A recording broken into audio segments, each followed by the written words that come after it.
Alright, these are the solutions for the even problems out of 5.5. That's the section on substitution.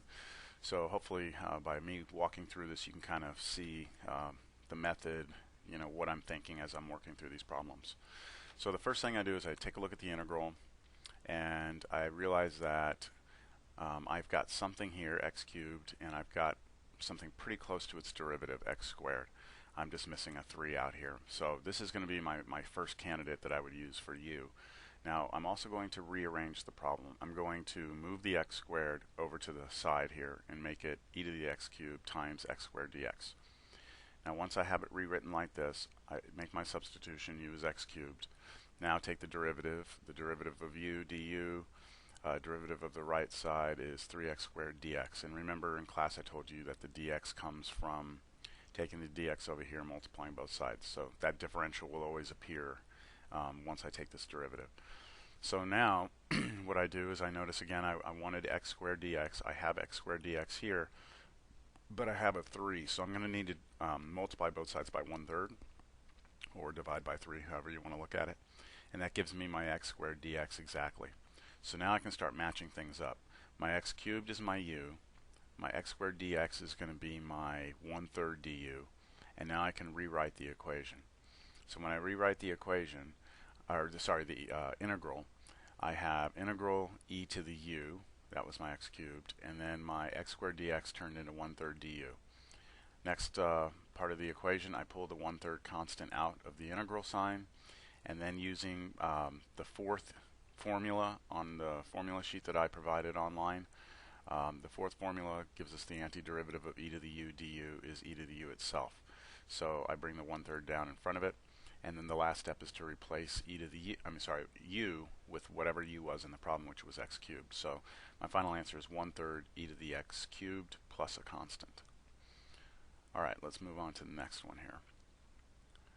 Alright, on number 10 I have this integral. We've got a linear expression 3t plus 2 raised to the 2.4. So what I'm going to do is I'm going to realize that if I choose my u to be 3t plus 2, then the derivative of this with respect to t is just 3. So I'm just off by a constant. You can look at it like you have a 1 sitting out here, but you need a 3. That's okay, I'll be able to take care of that. So I choose my u to be 3t plus 2. Then the derivative of both sides, du, derivative of 3t plus 2 is 3 dt. And now looking back up at my integral, this part in here is replaced with u, and then my dt is exactly right here, 1/3 du. So again, I had to get my dt by itself, so I multiply both sides by 1/3. So when I rewrite the integral, I have this part right here, which is u, raised to 2.4, and then the dt becomes 1/3 du. Again, my 1/3 comes out, and now I have u to the 2.4 du. I use formula 2 on the sheet that I gave you. That's for finding the antiderivative of u to the n is 1 over n plus 1, u to the n plus 1, and then I still have my 1/3 out here. So now what I do is I add these. I get 1 over 3/4. Here I get 1 over 3.4. U to the 3.4 plus my constant. I went ahead and multiplied straight across here, got 1 over 10.2, and then my u to the 3.4 plus c. Now I replace my u with what it was, 3t plus 2. And then right here what I did is I didn't want to have a decimal in the denominator, and I didn't want my final answer to have a decimal. So what I did is I multiplied the top and bottom here by 10. And that gave me a 10 on top, and it moved the decimal point over once. So I have a nice clean fraction there. So that's number 10.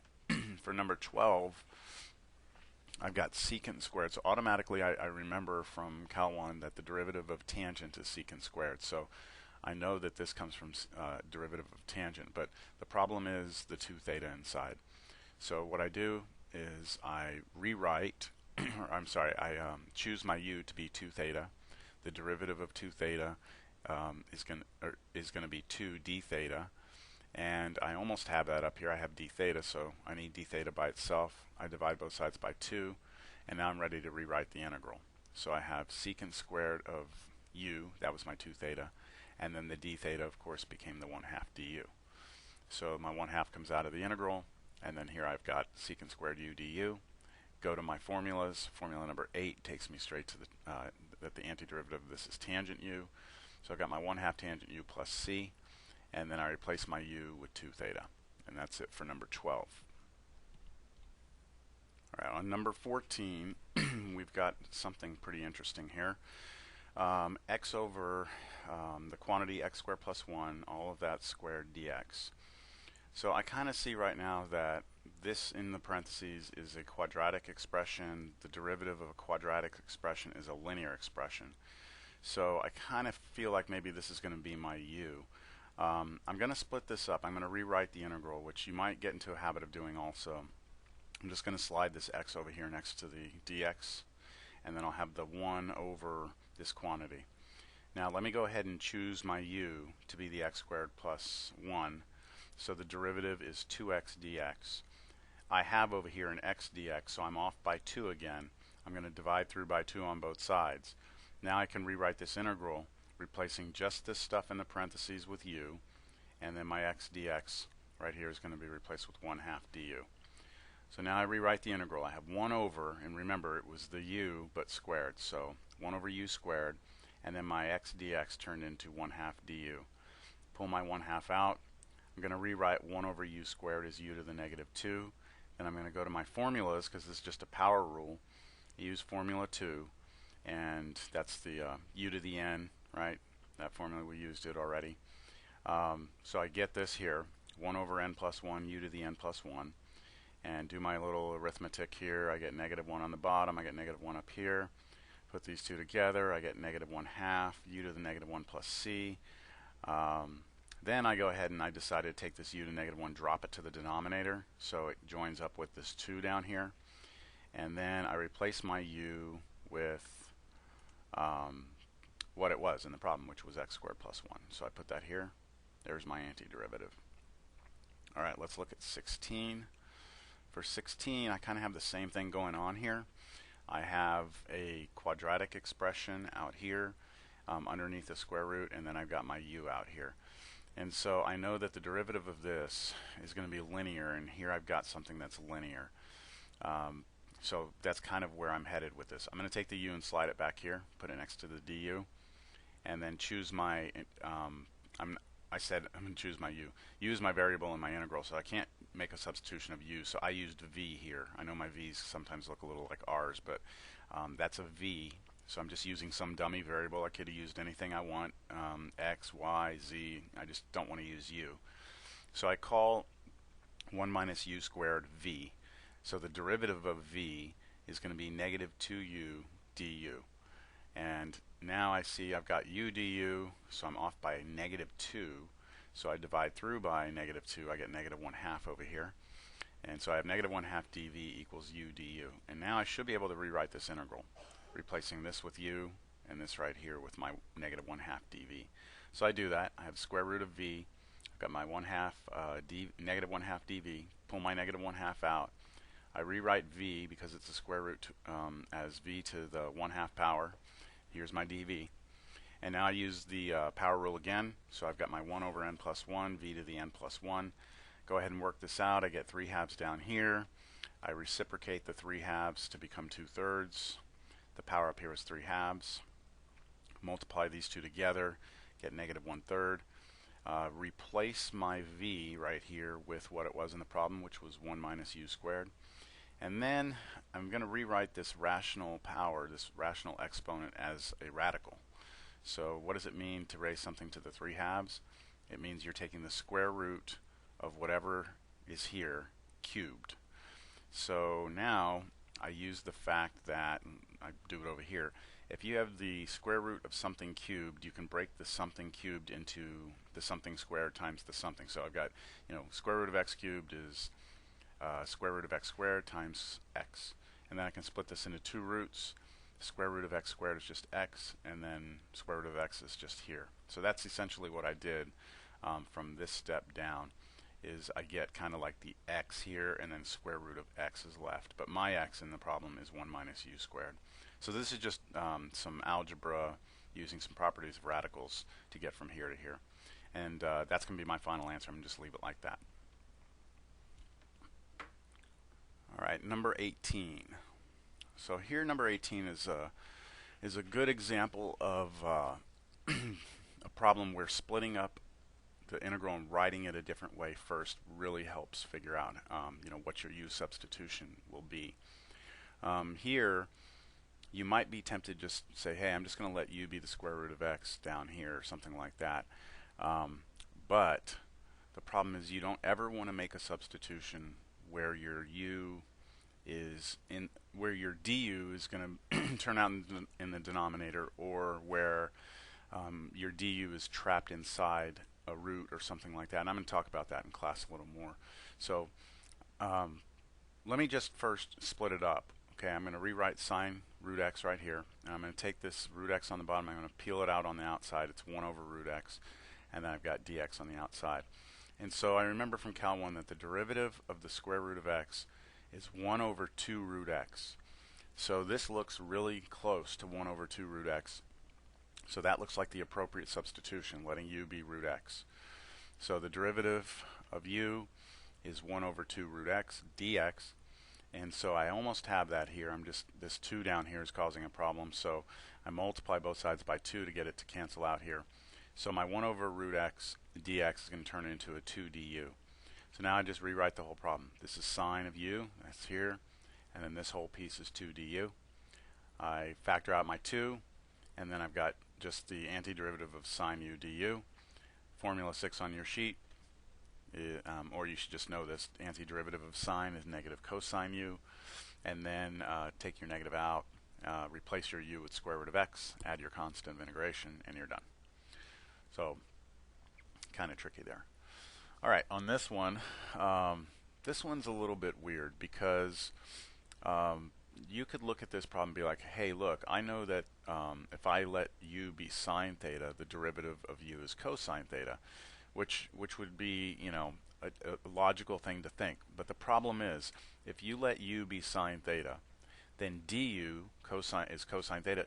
Your du would be sitting here, right here, raised to the 4th power. And you don't ever want your du to be sitting underneath a root or being raised to a power or sitting in the denominator. You always want your du to just be sitting there by itself in the numerator, just hanging out waiting for you to replace it. So another way to look at this is, instead of letting my u be sine theta, I can let my u be cosine theta, and then the derivative of cosine theta is negative sine theta, and that sine theta here is just sitting here. Now I'm off by a sign, right? I have a positive when I should get a negative, but that I can take care of by some just simple multiplication on my du later. So I'm going to choose my u to be the cosine theta. So I do that. Derivative of u is negative sine theta d theta. And to get it to match this piece, I get rid of the negative by multiplying both sides by negative 1. And there's my sine theta d theta right here. So that's going to be negative du. So I rewrite the integral. I've got my cosine, which is u, and remember the 4th means just raise it to the 4th power. So I've got the u to the 4th power times negative du. Take the negative out in front of the integral. This is just power rule. So I get negative 1/5 u to the 5th plus a constant. Replace my u with cosine theta.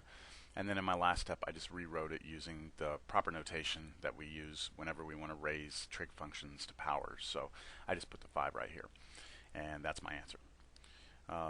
22. All right, for 22, this, again, somewhat complicated looking. So what I'm going to do is, again, I'm going to peel this x out here, put it on the side, which turns it into a 1 over x here. And the value of seeing the 1 over x here is that we should know that the derivative of natural log is 1 over x. So that looks like a good place to start with the substitution. So I go natural log of x is u. The derivative du is 1 over x dx. And you can see I've got the exact matching here, right? I'm not even off by a constant. I've got 1 over x dx. I've got my u right here sitting inside the sine. So it just turns into sine u du, straight up, nothing else to worry about. And then using formula 6, of course, antiderivative of sine u is negative cosine u plus a constant. And then I just replace my u with natural log of x. All right, for 24, all right, 24 is one of the ones where, again, you're going to want to split this up, because arctangent or inverse tangent function, when you take its derivative, you get 1 over 1 plus x squared. So I kind of see the 1 over, the 1 plus x squared in the denominator, but if I peel that off on its side on its own, I can really see it here. So I know that this exactly is the derivative of this entire thing. So I can just call u the entire tangent inverse x, and then of course du is going to be 1 over 1 plus x squared dx. So I've got both things just right here in front of me. So now I make my substitution. The arctangent there is u, so that's u, and then this whole thing over here is my du. And then this is just a simple power rule. So antiderivative of u is 1/2 u squared plus c. Replace your u with the arctangent or the inverse tangent function. So I got 1/2 arctangent of x squared plus c. I'm done. All right, here's a problem where some of these constants in here can really cause some issues. So again, first thing I'm going to do is I'm going to kind of look at the fact that this is kind of like a 1 over x, or if you want, you could look at, 1 over x is x to the negative 1. And x to the negative 1 or 1 over x, you should probably know the derivative of. You should just kind of know it, just like you should know the derivative of the square root of x. And what happens is when you have like 1 over x and you take the derivative, you wind up getting an x squared in the denominator. So you get like a negative 1 over x squared. And I can kind of see that x squared sitting in the denominator already. The pi is causing a little bit of an issue. So I rewrote the problem. I kind of pulled that pi out in front of the 1 over x so you can really see the 1 over x here. And then I pulled the x squared out to the side here and put it as a 1 over x squared. So now I'm going to choose my u to be everything in here. I'm not too concerned about the pi right now. I come over here, u is pi times 1 over x. Derivative of that, well, derivative of this right here is, like I said, negative 1 over x squared, and I just put the negative in front of the pi. So I've got my 1 over x squared dx sitting right there. I'm off by negative pi. So I divide both sides by negative pi, or multiply by negative 1 over pi. And that gives me the exact match that I need here. So now I should be able to rewrite the problem. This is cosine u, so I've got that there. And then this whole thing becomes my negative 1 over pi du. I factor out the negative 1 over pi because it's a constant. There's integral cosine u du. That's formula 7. Everyone should know this one though. Antiderivative cosine u is sine u. So I've got my constant out front. Now I replace u with whatever I said u was. So u was pi times 1 over x. I just put them back together and put it as pi over x, plus my constant of integration. All right, on 28, what we've got is little exponential functions, actually. This is 2 to the t.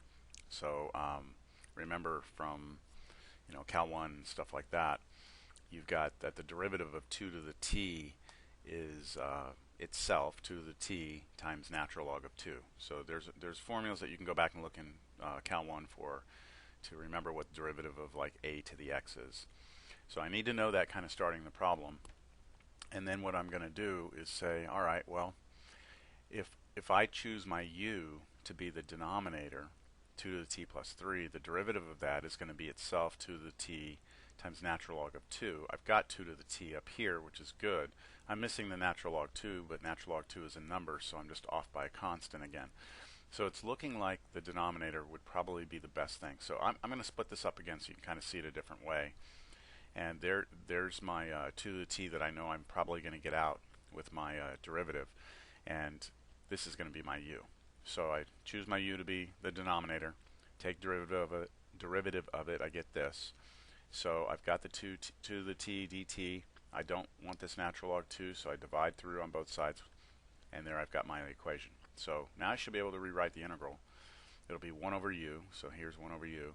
This whole thing becomes 1 over natural log 2 du. I take that 1 over natural log 2 out of the integral, and I've just got 1 over u du. The antiderivative of this using formula 3 is natural log of u. You could put the absolute value on here. I'm not going to. So the only reason I'm not going to is because I know that this right here, 2 to the t plus 3, always has to be a positive number. So I'm not too concerned about it. So we've got natural log of u, replace the u here, and then plus our constant. And I'm just going to leave it like this. I mean, this is just a number sitting in front of a natural log function. All right, number 30. So for number 30, what I've got here is a big mess. Okay, there's something you've got to see in this problem that will help you, and it's this is what this course is going to be a lot about. It's just seeing this stuff. Um, let's just say I'm going to try and pick the most complicated thing I can without getting, picking too much as my u. I naturally want to kind of go to the most complicated expression and see if there's anything in here that I have the derivative of it sitting there somewhere. So I look at, let's just say 1 plus tangent t. The derivative of tangent t is, or 1 plus tangent t would be secant squared t.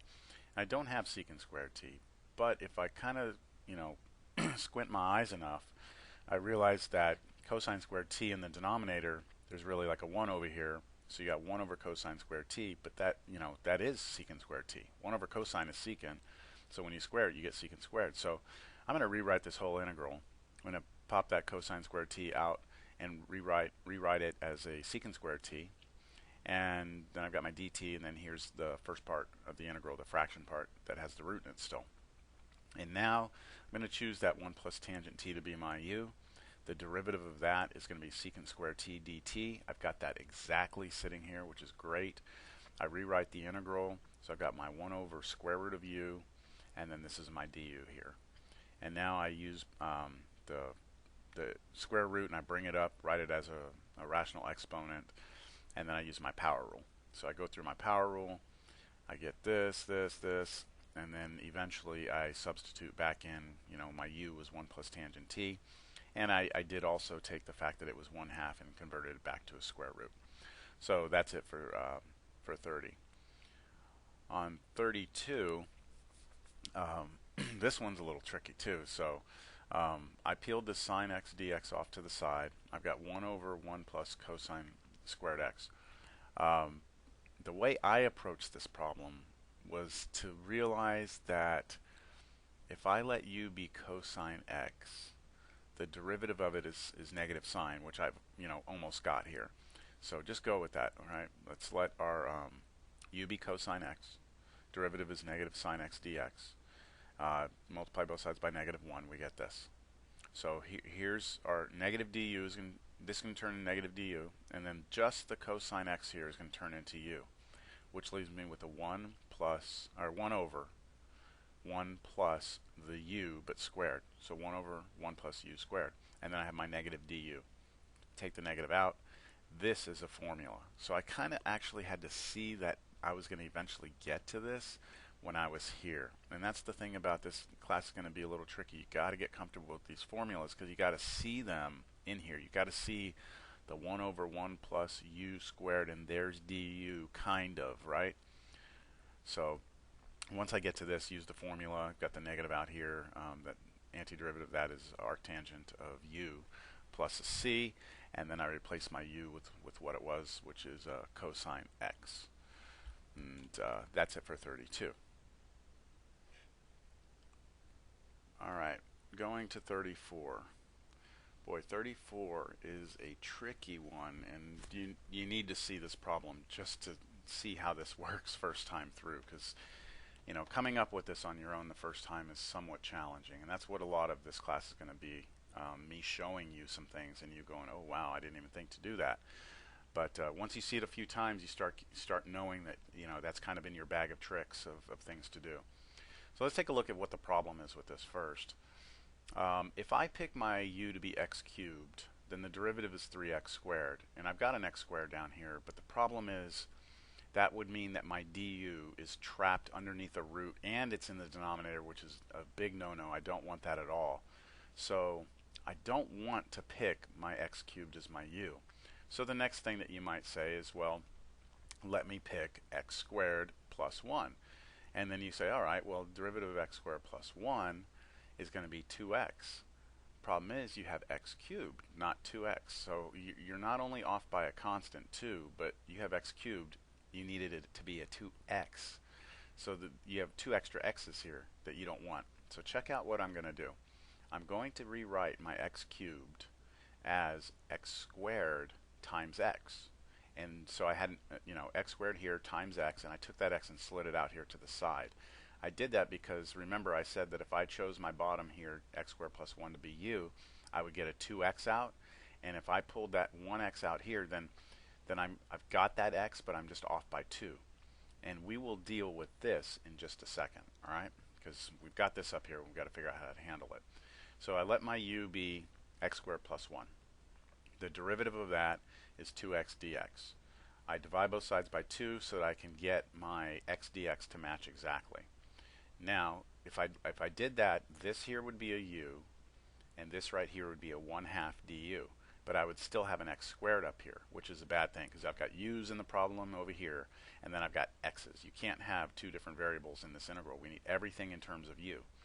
So to figure out how to get rid of x squared, I go back to the original substitution, u is equal to x squared plus 1, and I realize, look, I can solve this little equation for x squared by just moving 1 over.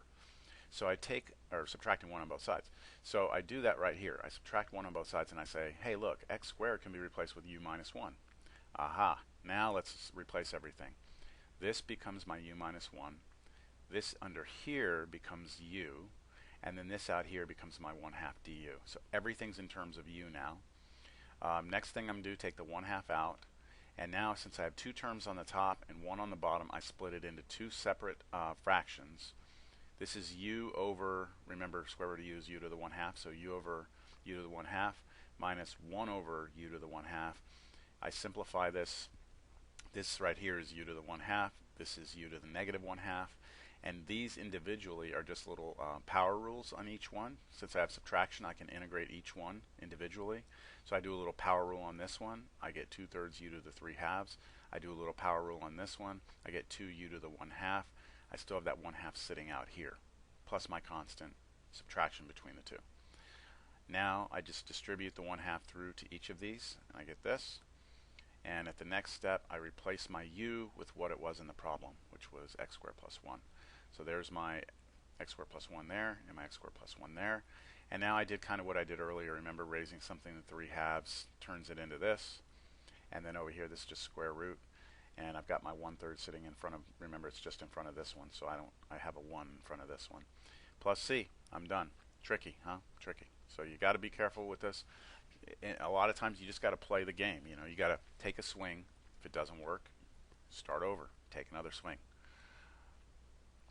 All right, 36. All right, for 36, excuse me, I'm drinking some coffee right now. For 36, let's just, again, kind of brainstorm through this. If I try and let u be equal to 1 plus x to the 4th, then the derivative of that is going to be 4x cubed. I don't have x cubed up here. I have x, so I would have way too much. So maybe what I should do is try something else. Well, if I choose u to be x, well, I probably already told you in class, you never let a substitution be u equals x. Because if you ever do that, you're just going to wind up with the same exact problem that you had earlier. You're just basically rewriting the problem and changing your variables, which doesn't do anything for you. So I've got to try something else. So I kind of look at this and I say 1 plus x to the 4th is kind of like 1 plus x squared. If I rewrite that, could rewrite it as 1 plus x squared squared. And if I do that and let this x squared be my u, then the derivative of this is 2x, which I've got here, because remember that x up here, I just slid it out. So I've got an x, I'm off by 2, right? This derivative of this is going to be 2x, that's just x. So that little tricky change right there is going to allow me to choose my u to be x squared. Take the derivative, I've got du is 2x dx. I'm off by 2, divide by 2, and now I can rewrite the problem. It'll be 1 over 1 plus, here's my u, but then squared, so 1 over 1 plus u squared, 1/2 du. 1/2 comes out. This is a formula, arctangent. Everyone should start getting comfortable seeing this because it's going to pop up all over the place. Here's my antiderivative, replace my u with what it was, and I'm done. All right, on 38, we have our first definite integral. So now we actually have our lower and upper limits of integration. So this means that at some point we're going to need to evaluate and get a numerical answer. So this integral in here, the integrand, is fairly simple. We've got 3t minus 1 raised to the 50th power dt. So I know that the derivative of the inside of this is 3. So that looks like a pretty good choice for my u. So I make that substitution. Derivative of that is 3 dt. I've got a dt. I don't have a 3, so I multiply by 1/3. So what I'm going to do here, and this is critically important that you understand that the way I do these problems and the notation I use, there's kind of a subtlety happening here that I want you to make sure you do if you're going to follow my technique. That is, if we are going to take this definite integral that goes from 0 to 1, and if we are going to change it in so that we don't have t's anymore, we have u's, then I'm not going to say that this integral is equal to this integral. All I'm going to do is say, look, I'm working on this like it's an indefinite integral. So I'm not even concerned about the limits of integration yet. I'm going to do that at the very end of the problem. So if I look at this as just an indefinite integral, then I can make a substitution replacing my 3t minus 1 with u. This turns into u to the 50th power times 1/3 du, and that all comes from this here. Take my 1/3 out. Here's my u to the 50th. I use the power rule, work through that, get this, replace my u with what it was, and that's what we had been doing on the previous problems. But now I need to use this fact to figure out this problem with the limits of integration on it. So I say therefore, there's my 3 dots like this triangle, that means therefore in math.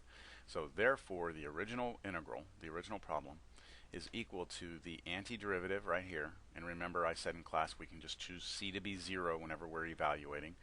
So it's that antiderivative right here, evaluated from 0 to 1. So that means what we're going to do is have two big sets of parentheses. We're going to plug 1 into this first, evaluate it, figure it out what it is. And then we're going to plug 0 into this, evaluate and figure out what it is. So when I plug 1 into this, I get 3 times 1, which is 3. Take away 1 is 2. So I get 2 to the 51st power. That's, well, it's going to be on this line, 2 to the 51st. Then I've got 1 over 153, so I just put that all right here. Then I plug in 0. When I plug in 0 right here, I get negative 1 to the 51st power. That's right there. And of course, negative 1 to an even power is 1. Negative 1 to an odd power is still negative 1. So this is going to just turn into a negative 1. Then I have a minus here, so it's going to turn into a plus. So it's going to be plus 1 over 153. So that's where I get this. And now they have the same denominator, so I just put them together. And you can figure out what this is on a calculator, but I'm just going to leave it like that. So again, important thing is that I'm really just going to look at all these definite integrals as first an indefinite integral, go through, find the antiderivative. After I do that, I'm going to come back to the definite integral and actually use the evaluation theorem to just plug things in and get an answer. So here we are on 40. I've got a nice linear equation, or linear expression in the denominator. So I'm going to make my substitution that u is this. So u is 5x plus 1. The derivative is 5 dx. I'm off by a 5, so multiply by 1/5. And we've done this, I think, enough now that hopefully I can move a little quicker through this. Go up to this integral. There's the 1/5 I pulled out. I've got my 1 over u du.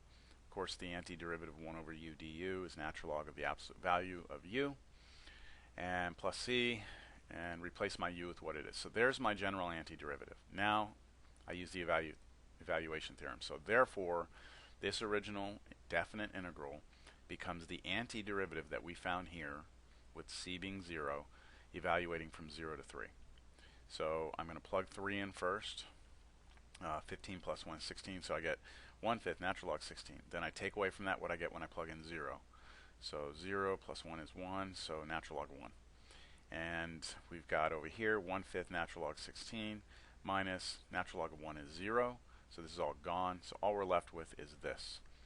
And you could actually use the fact that 16 is 2 to the 4th power to rewrite this, and then use the property of logs to pull that 4 out in front, and you could get this answer. So this would be fine on a test, but this is just like if you look in the back of the book or something, it might give you something like that on these types of problems.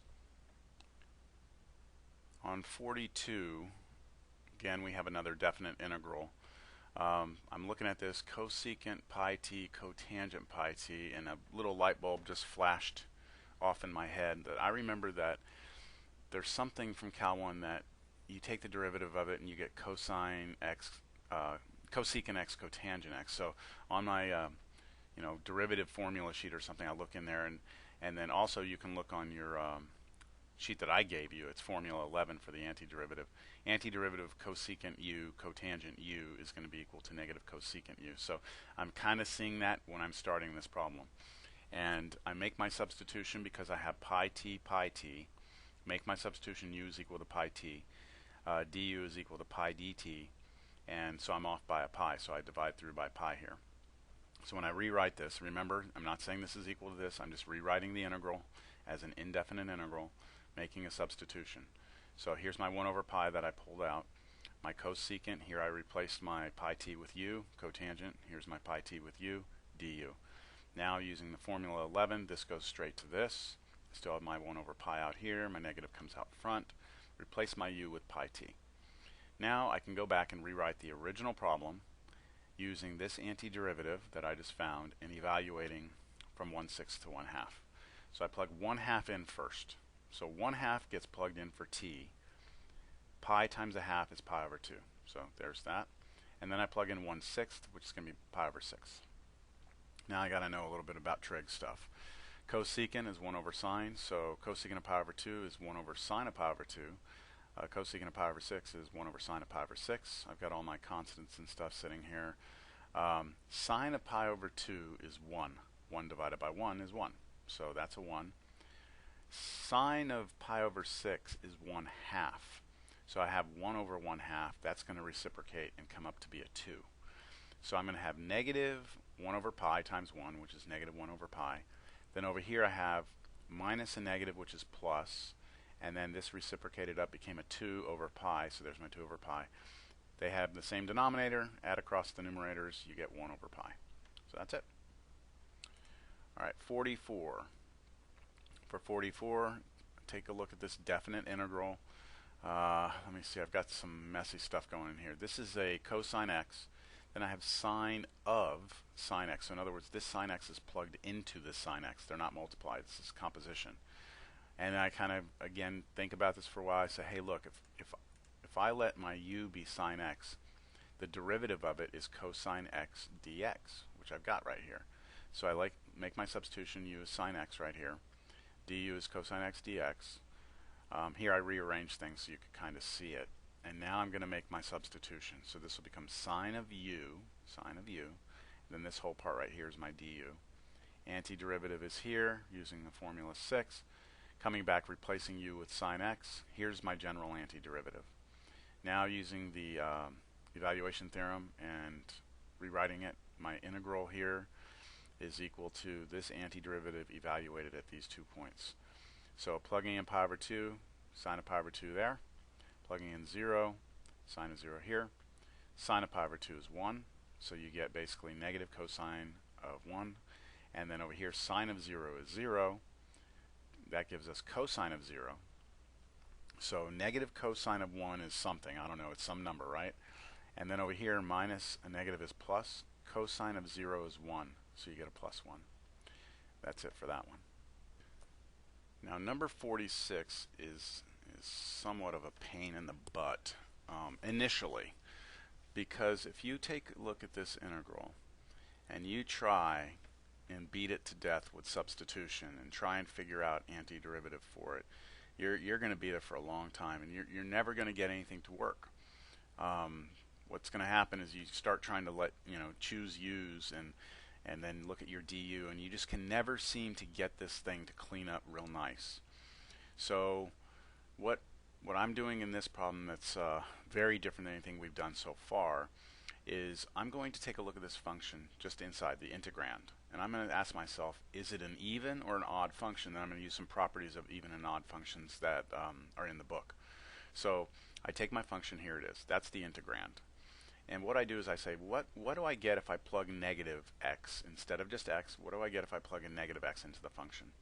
So go ahead and plug in, if you plug a negative number in right here, you square it's still going to be positive. So you still get x squared. If you plug in a negative x right here, you get sine of negative x. If you plug in a negative x down here, again to the 6th power, it's going to turn out to be positive. So it's still the same as just plugging x in. So we've got this. Now there's a property of sine, that sine is an odd function. So if I take sine of negative x, you can get rid of the negative in here, but you have to put a negative on the outside. So a negative slides out in front of the whole fraction. So what I'm getting is this. If I plug a negative x into the function, I get negative this. But this is my original function. So plugging negative x into the function gives me negative f of x. And therefore this is an odd function. So there's a thing in the book that says if f is an odd function, the integral from negative a to a of f of x dx is 0. And notice we are going from negative a to a. And so I know automatically without doing any work in this problem that it is 0. So the idea here is that the area to the right of 0 is going to cancel out with the area to the left of 0. And the key is that we're going to the same points, negative pi over 2 to pi over 2. If you see a problem like this and it's giving you problems, you can't figure out this integral. If these two are the same, just differ by a sign, you might start thinking about this, that it could be an odd function or possibly an even function. So FYI. All right, for 48, we've got u. I'm going to let you work through all this stuff to make the substitution, figure this out. I'm just going to take you straight to it. I let u be 1 over 2 or 1 plus 2x. Here's my du. Had to scale it by 1/2. And when I do that, what I get is u is down here, but up here I had an x dx, and I don't get an x out with my du. So this is another one of those problems where I had to go through, take this equation up here and solve it for x.